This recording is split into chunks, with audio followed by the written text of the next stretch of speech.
I don't know, maybe it was last summer, or summer before last, but that's like the magic number. So, Right. but, Do they use a formula? you know. Oh, I'm sorry. Yeah, no, you're The right. Age plus years of experience, is that how they do it? Well, yeah, I think it's 28 and 55 are the Okay. magic numbers, but Okay. mine just happens to work out 4 over. You're So. not leaving, Right. are you? Right, right. 4 more years. 4 more years. 4 more There you years. go. Yeah. I'm leaving when Bob's leaving. That might be 20 more years. Bob, how many more years Well, you going, brother? I'm leaving Probably before just all of one you. more, probably. Uh-oh. Probably. We'll be here next year saying the same thing. Yeah. Just like that book, just a book. Yeah, just a book. All right. Which means about Are we all book. ready to get started Really? again? Yes. What you saying? Yeah, ready to get started? Bob's ready. All right.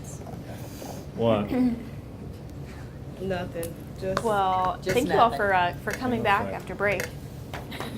That's a true test, right? Yes. What? So did any questions or thoughts come up over break that I can address? Let's see, common law. Right. Common law? Now we're talking about. We went completely opposite. Yeah. Okay. Okay. I assume you all resolved that on your own. All right. Well, like I said, we're going to talk for a little bit about handling disclosures of abuse and your responsibilities around that, how to do it in a way that's compassionate, resources that might be Excuse me. available for students who have experienced abuse. And then we'll shift into going over some more of the activities that are part of what we are giving you, and you all get a chance to review some of those up close and share them with the rest of the group.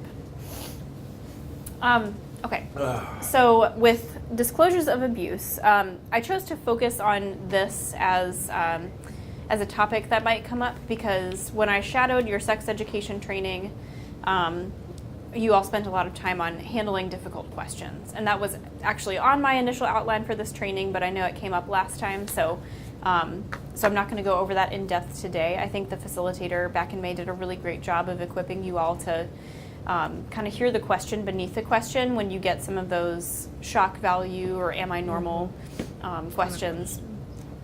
So we're going to focus on what do you do when a student comes to you and says, this is happening to me.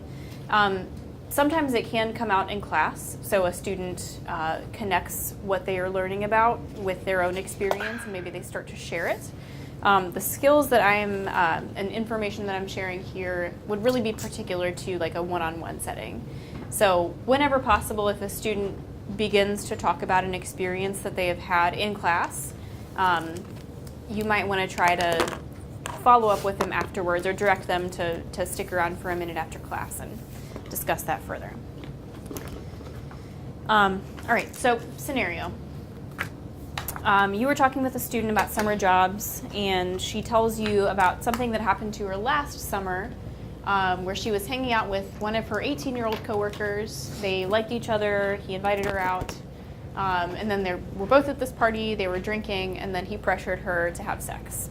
She didn't want to, but she gave in after being pressured by him a lot. You are the first person that she has told about this. So how do you respond? As a teacher. As a teacher, what do you do? I would probably ask her first, what do you want me to do with this information? What's the reason you're telling me this? That's a great way to start. Yeah. What do you want me to do? How can I help you? Why are you telling me this? Have you told anyone else? Have you sought any other help? Yeah. Okay. Other responses? There are no wrong answers at this point. I'm just kind of trying to get a sense of how you all would handle it. I would just ask how she's doing. Yeah. I mean, Check in. Yeah. mentally, physically, where's she, where's her headspace at right now? And like you said, how can I be of assistance? But it's important to see where she's at right now because for some reason she's sharing this information. So Yeah. And so is you she were the worried about it person. happening again or, Yeah. So. I had a kid tell me this class in a group like this. This is probably closer to truth than what you think. Said that if they told you they were having sex, they didn't do it. If they Interesting. said they didn't have sex, they probably had sex. right. Now, I'm not saying, but, that's gotta be in the back of your, mind that whether this is true or not. Right. I mean, you can't devalue it, you can't overlook it, but, the kids' favorite thing is embellishing tales. That's their favorite thing to do, whether it's about you or them. That's why I think it's a great place to start, like you said, with asking, what do you want me to do with this information? Maybe not in those exact words, but figure out why they're telling you this. I think it would be different if this student had shared this with the whole class, and I think like the embellishment there might be more of a factor. I agree. Since this is a one-on-one disclosure, I think I agree. what they're looking for is different. Probably. So, yeah. Well, what I am glad that I am not hearing from you all is that you would make a mandatory report in this case, because this isn't really one of those cases where mandatory reporting applies. Even though it seems like and I would say is a situation of sexual coercion, mandatory reporting doesn't apply just any time a minor tells us about a sexual experience that they've had. So this is a very confidential piece of information that she has shared. You are the trusted adult that she has gone to with this, and probably because it's memories of this encounter have come up for her in the context of what you've been discussing in class. So it seems to me like she is seeking some information about, is this situation that happened to me normal? Is it okay that I feel like I'm being affected by this even now, even though it happened a year ago and maybe seemed kind of minor? So you could be asking her as well, like, is what happened affecting you in some negative way? Do you feel like it's interfering in your life? We've talked about this. What do you think the student is thinking and feeling in this moment?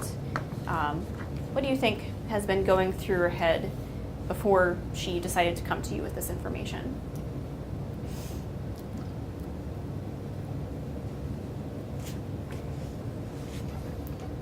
Maybe guilt, not feeling normal, ashamed.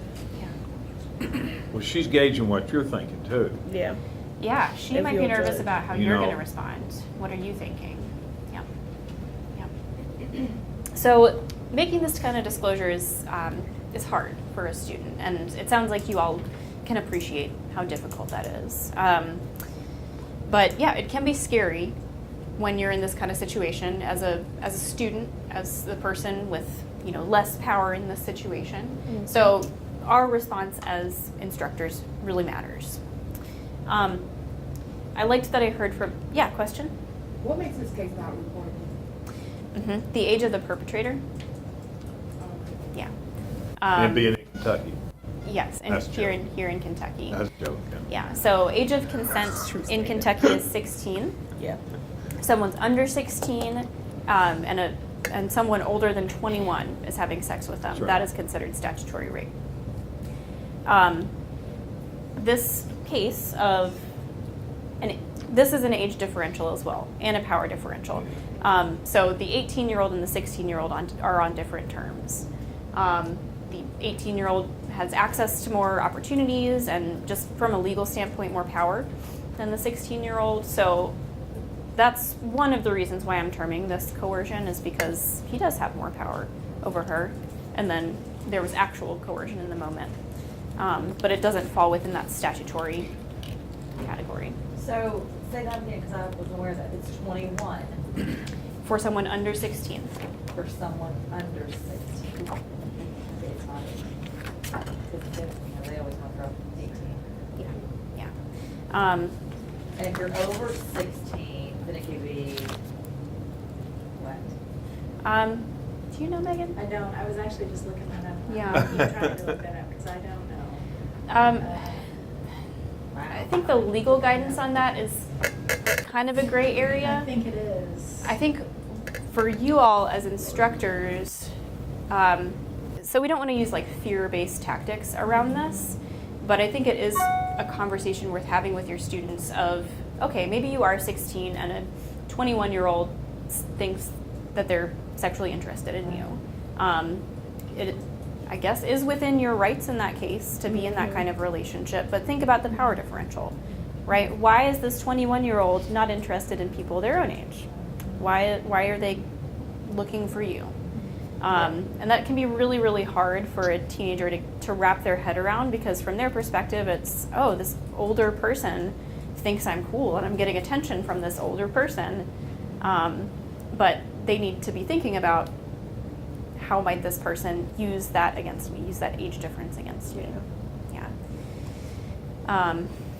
Any conclusions, Megan? Not yet, I'm sorry.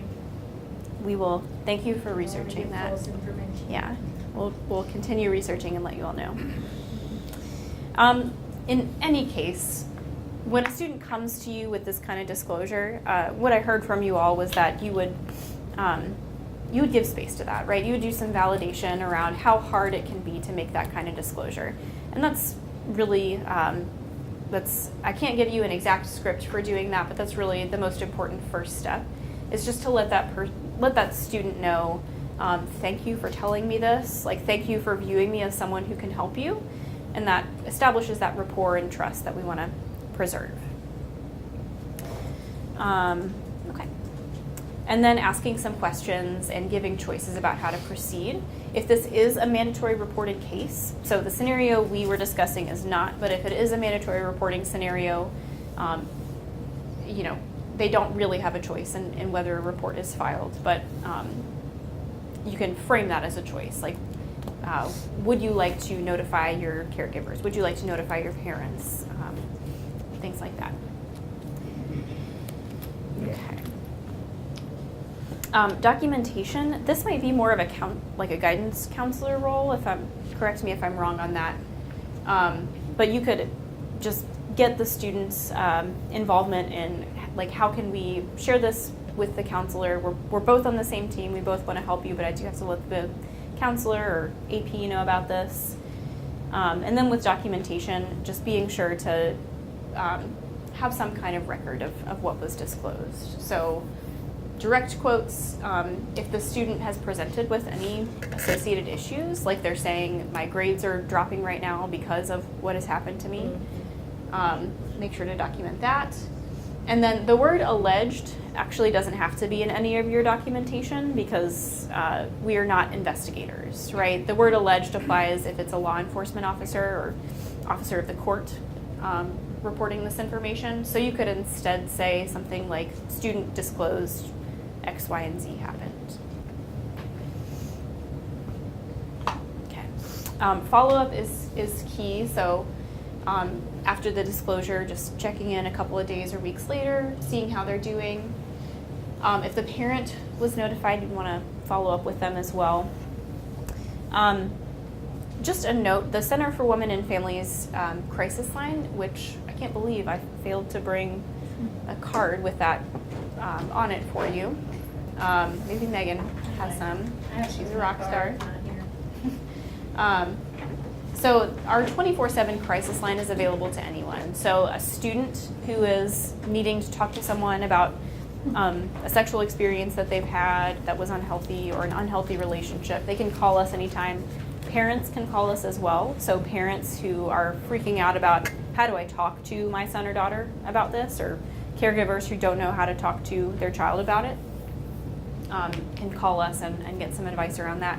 And you all as professionals as well can call and ask us, like, how do I handle this situation, or what services would you have available for this student?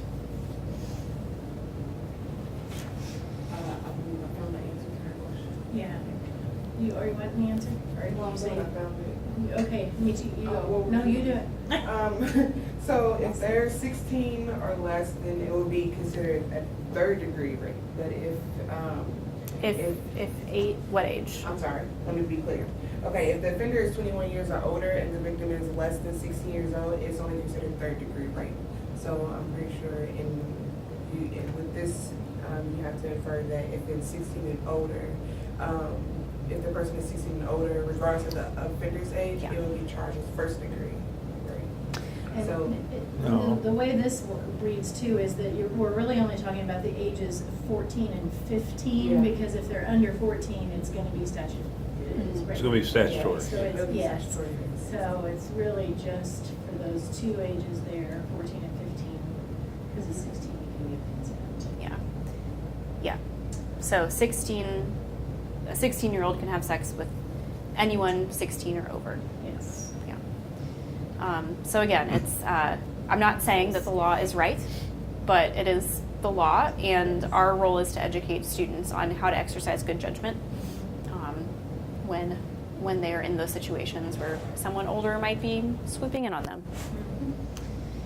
I feel What like you guys are saying is if it's, but the two kids were together and one's 16 and one's 14, and it's third degree, is that what you're reading? No, I think I'm pretty sure if they're 16 and 14, nobody's gonna say anything. if there is evidence that it was a consensual encounter. Consensual. Yeah, Yeah. not consensual, but like if it was, say that it was a 16-year-old and a 21, which is what they're saying, yes, it would be statutory. Yeah. And it gets a little dodgy anyway to talk about what charges might be filed, because in any case, whether charges are filed, that they were gonna do that investigation, and the police will have a say in what charges. What they can Yeah, charge, so and that's what they use. I'd be afraid for us to label it too much. Yeah.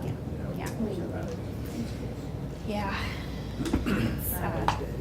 Not attorneys, right?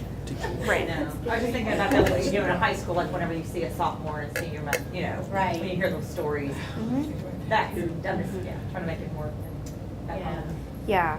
So even within high schools, we have couples with a large age difference, Oh, yeah. a couple years age difference. Yeah. So let me be clear: sexual assault can happen in any kind of relationship, including of people of the same age. So that also is our role, to help students not coerce one another and recognize and set boundaries if they do feel like they are being coerced. Yeah. Okay. Any other questions for right now? Did you want to go and give us that number? Yes. And I will wash my car and go get some. Thank you. Yeah, of Thank course. you. So we have safety cards we'll give you, but the crisis line number is 502-581-7222. And that is, again, 24/7. You can call us anytime. We are there to give advice and ideas of how you might handle certain situations. That resource can be used anonymously. So say a minor is calling us and they have an experience of sexual abuse or assault that would be a mandatory report. If they want to remain anonymous and keep that confidential, they don't have to give us any identifying information, right? We then don't have to make a report if there's no personal identifying information to report. I'm saying that because I think teens and adolescents really need that kind of autonomy. When they're having an experience like this, it can be really disempowering to make a disclosure and then immediately hear, I have to make a mandatory report. So it can be helpful to be able to give them an option, even if you do have to report the conduct that they've disclosed to you. You can say, here is a resource where you can talk to somebody more about this anonymously without further information being shared about the experience. Okay, so a couple legal notes. Our mandatory reporting laws don't require that all sex crimes be reported to law enforcement. You all know this. Adult victims have the right to decide whether to go to law enforcement or not. Rates of reporting of sexual violence are pretty low, unfortunately, because oftentimes sexual assault is just simply not prosecuted. But adults always do have that right to go to law enforcement or not. If you hear about dating violence or intimate partner violence, so sexual abuse, physical abuse, threats of physical abuse, financial abuse, emotional abuse, things like that, if you hear about that between two adults age 18 and over, that is not a mandatory report, right? That person might be in a lot of danger, and we still want to get them connected to resources. You used to have to report that to APS. You don't have to anymore. So, you know, if you hear about two seniors who are both 18, they're in a dating relationship, you would want to get them connected to a place like the center, but you wouldn't have to report that anywhere. Okay. As you all know, you do have to report known or suspected child abuse. That's by a parent, guardian, person in position of authority, or again, those statutory age limits. As you know, CPS is not law enforcement, though sometimes they will get law enforcement involved in emergency situations. But that can be a helpful thing to remind a student if you're making a report. You can remind them, this doesn't mean that the police are going to show up at your house and take you away or take you in for questioning. Not all reports lead to an investigation. Not all investigations lead to action, separation of the family, or anything like that. So once you do make a CPS report, it is kind of out of your and the student's hands, but these can be some helpful reminders to give to them that you can still advocate for yourself within this setting. And so I feel like we have like a cascade of exceptions here. So the one thing you do have to report to law enforcement when it comes to sexual offenses is if it occurs on school property or at a school-sponsored function. You all know this, I'm assuming. So two students, one student assaults another at the prom or something, or at a game, that would have to be reported to law enforcement.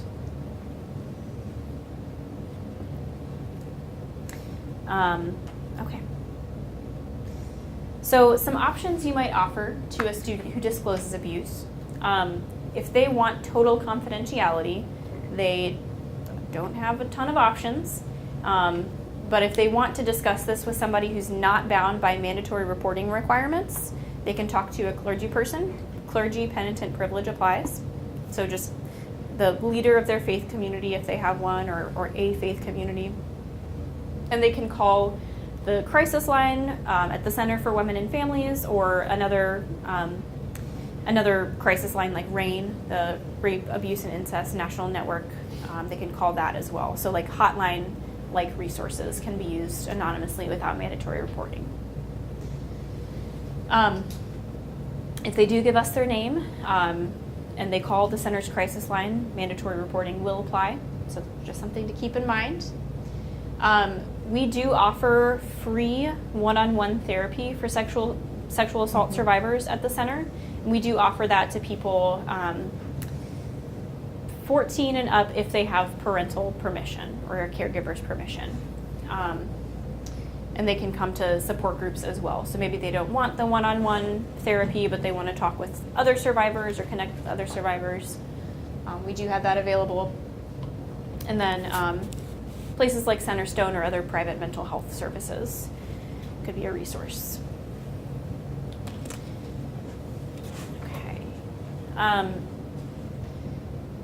So are you all familiar with sexual assault forensic exams, or just the idea of them? Okay. So it's what's commonly known as a rape kit. It collects evidence from the body of a sexual assault survivor. So this would be a resource to share if you have a student who comes to you and says, this thing happened to me this weekend, right? If it was a really recent assault or an instance of abuse, SAFE exams are free at all area hospitals. It doesn't cost to get a SAFE exam done. If there is related medical treatment, so they have an injury that they're getting treated as well, there would be the cost associated with that. But they are free at all area hospitals, and they are available without parental consent for people over 18, or I'm sorry, for people over 14. Over 14. Oh, okay. 14. 14 is the medical age of consent Okay. here in Kentucky. So if you have a high school student who was sexually assaulted, they don't want their parents to know, they can go to that hospital and have that done for free. Anytime someone shows up at a hospital reporting sexual assault, that hospital notifies the center. So we'll send an advocate to meet with that young person in person and provide them that support. How often would you say that a kid goes by themselves and does that? Yeah, in 72 hours. I mean, how really? Right. Frankly, I haven't had it happen. Usually it's a parent that brings the kid in. Yeah. So, but this is now a resource that you have in your pocket, because sometimes you find out before the parents do. And if it was a I recent didn't know assault, this, so yeah. kid Yeah. definitely has to know. Yeah. Right. It's, Yeah, so if you do find out from a student that this happened recently to them, and even if they're just thinking about potentially pressing charges against the person who assaulted them, it's better to get the exam done, and that's usable evidence. Yeah. That's better than the reverse, where they maybe decide not to have the exam now, want to press charges later, but then there's no physical evidence. Yeah. Any other questions about this? This is really technical stuff that I don't think will come up that often, but it's just resources that I want you to have in case a student does report this. And, you know, y'all, these are great resources when you're teaching that skill, accessing valid and reliable Information. products and services. So. Yeah. True. Okay. Oh, the one note on here. So for minor victims, and this is really for situations of child sexual abuse where the abuse is usually ongoing and there is a grooming process that has taken place. A minor child who has been sexually abused, they can get a forensic exam at any time. Usually within 72 hours is when there is evidence available on the body that can be collected. But there is also a forensic interview component for situations of like ongoing abuse by a caregiver, and that forensic interview collects, it's done by a trained professional, it collects non-physical evidence of abuse that might have happened that can be used to build a case against the perpetrator. So this would apply if you have a student who comes to you and says, my parent has been sexually abusing me, or my other family member, coach, or something like that.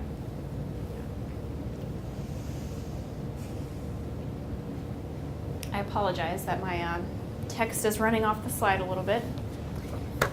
Civil protection orders. What's going to come out of the stuff that's happened down in Grayson County and over here in Indiana? I mean, is JCPS got any plans at all to do anything about being able to check on, do better background checks on people, or?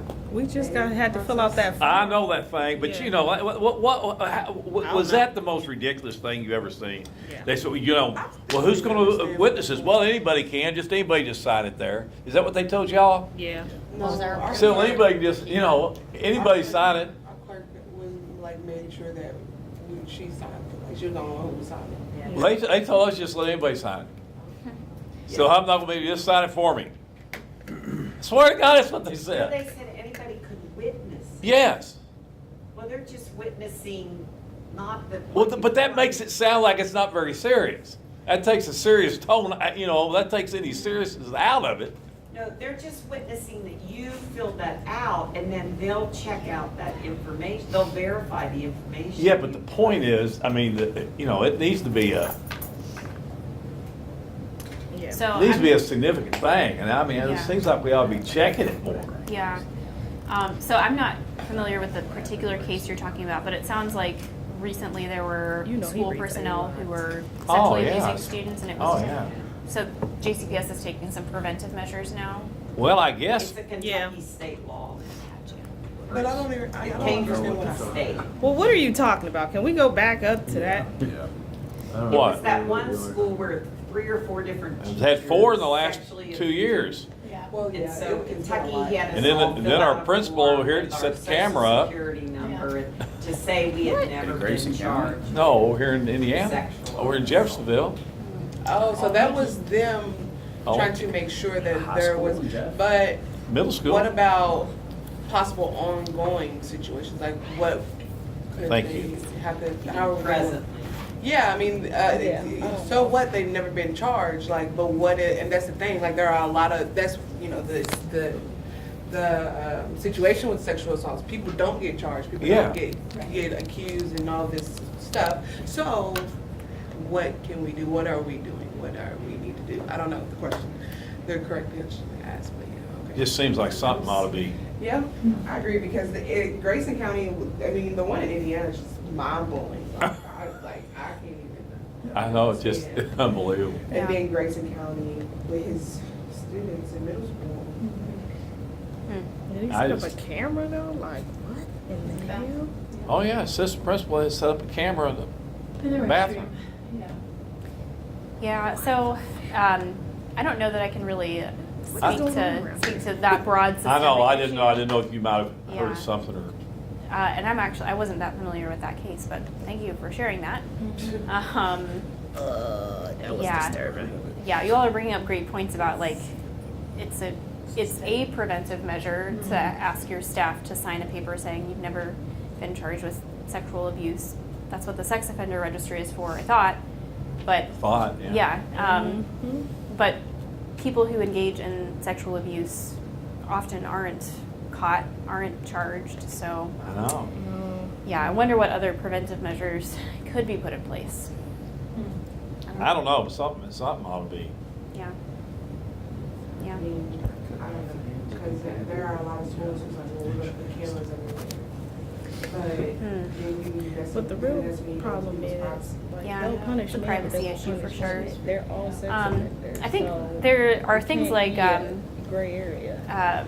like primary prevention where we're educating Because all that's students. gonna happen is Because women is gonna sexual just abuse increase. happens because a person who has authority over Right.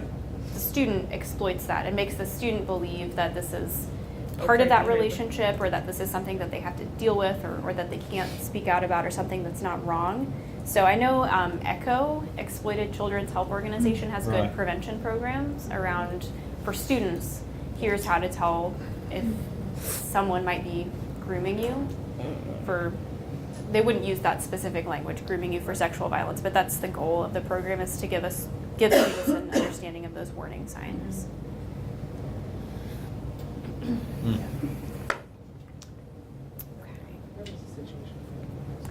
Good question though, thank you. Any other questions right now? No, I'm a little disturbed. I do want to share one more resource, because this is something that's available to minors. The civil protection orders. So it's what we might think of as like a restraining order. So a student who has experienced dating violence, sexual assault, or stalking can file for a protection order against the person who committed that. It's a civil order, so it's not a criminal charge, but it places restrictions on that person who has been named in the petition, the respondent, on whether or not they can contact that person, and if the respondent violates that protection order, it could lead to criminal charges. So these are available to survivors regardless of age. If a minor is filing for it, they have to have a parent or caregiver with them.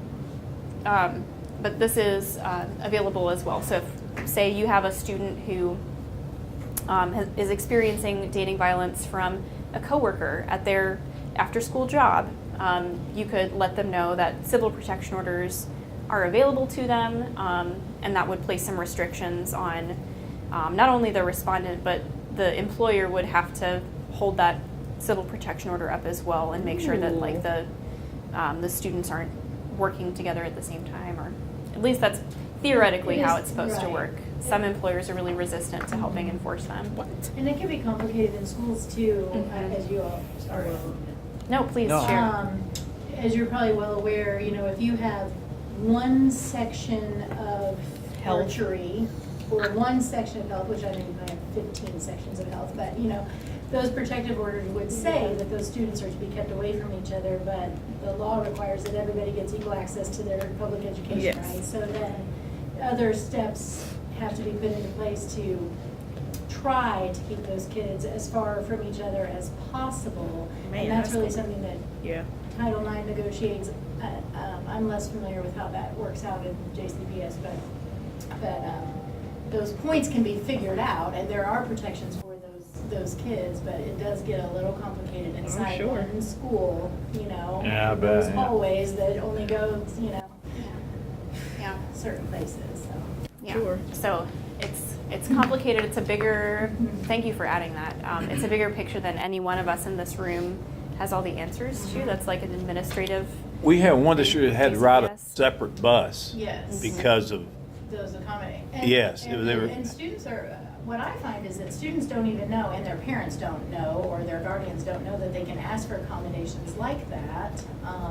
And sometimes schools aren't as aware of it either, you know, but things can be, yeah, different buses, different schedules, dismissing from a class 5 to 10, 5 minutes earlier, having someone always with them in the hallways, or, that's off the top of my head, you know, things that can be done to alleviate some of that trauma.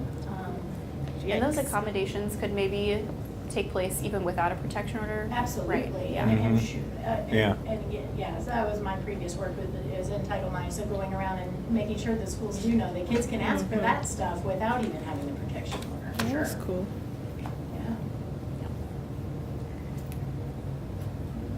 Yeah. Messy. Messy, for sure, for sure.